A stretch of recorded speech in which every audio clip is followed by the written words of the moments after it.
Ross Jones asked about the best wide receiver prospects in South Florida.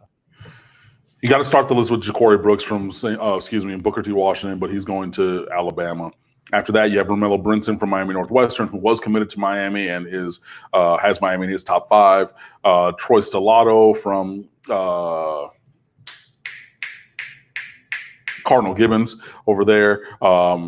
He's a 4-star kid who has all the major offers.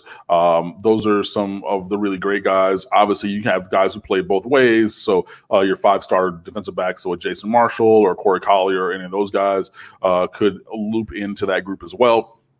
Jacoby George from Plantation, who has a Miami offer, is at or near the top of that list and should be for a good reason. Brashard Smith from Palmetto is a slot receiver, but he's very good.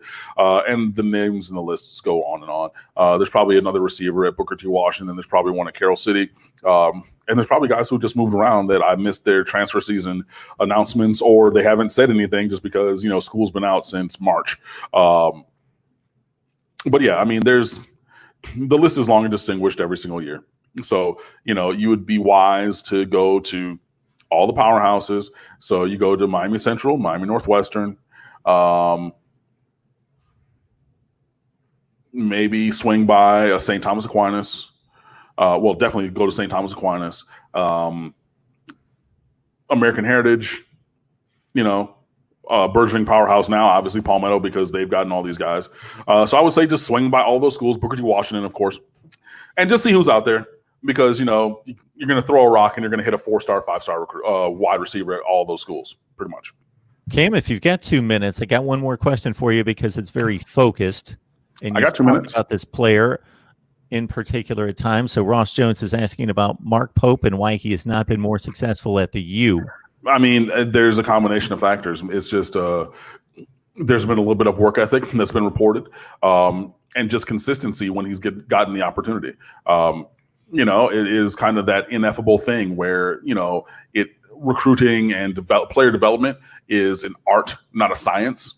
Because if it was a science, then I would just, put magnesium plus water plus whatever, and then I would get the result that I want. But, when you're dealing with human beings and, dynamic athletes and things like that. And also the changing thing, because I can call a play for Mark Pope, but if the defense has it covered perfectly, then I'm going to hopefully give the ball or look to put the ball somewhere else. So even if I schemed up something to use him to his best advantage, that can then be negated by a well-called defense. So there's a lot of moving factors there. And hopefully, we'll see that he does develop into the player that he was in high school, where he just was able to be dominant at the drop of a dime. And he does have the physical skill set and athleticism to really break out in a spread offense. I mean, I know that it's not the most popular thing in the world with some people. This is why I hashtag it as such. But, in my NCAA 2014 dynasty that I have going on my PS3, because I have both my PS3 and PS4 right over here in the living room, Mark Pope won the Biletnikoff 2 years in a row for me in my offense, and I run a spread offense. And it wasn't that I was, I'm trying to force feed him the ball or whatever. I'm just going through the game. But if dude is butt naked wide open, I'm going to get him the ball. But he has that kind of skill set where even if you're sure, it's a video game and you're controlling it and you're playing it and but putting him in a spread offense is what should have always happened. So now he has the scheme that should hopefully take advantage of the